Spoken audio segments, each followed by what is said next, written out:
Sons and Daughters of God, Daily Devotional by Ellen G. White. God wants us to have the best of manners. November 4th. We are elevated, ennobled, refined. Be not deceived, evil communication corrupts good manners. 1 Corinthians chapter 15, verse 33.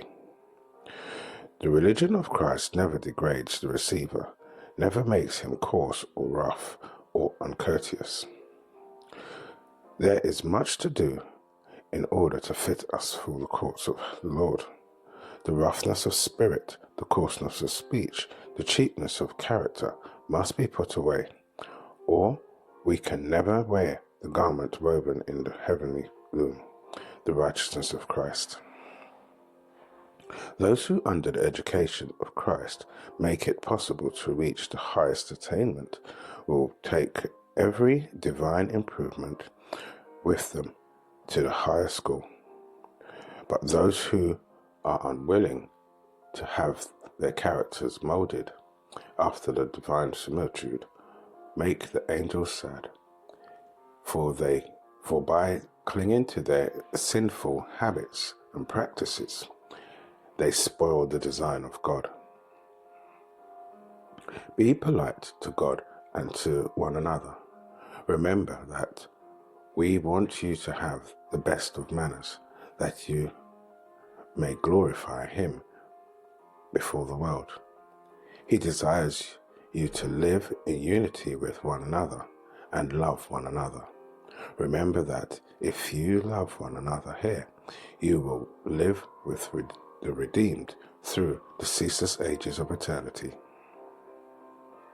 Selfishness and pride hinder the pure love that unites us in the Spirit of Jesus Christ.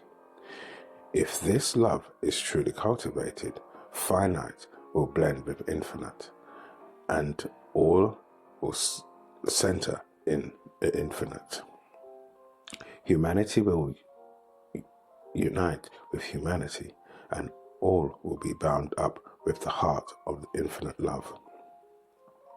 Sanctified love for one another is sacred. In this great work, Christian love for one another,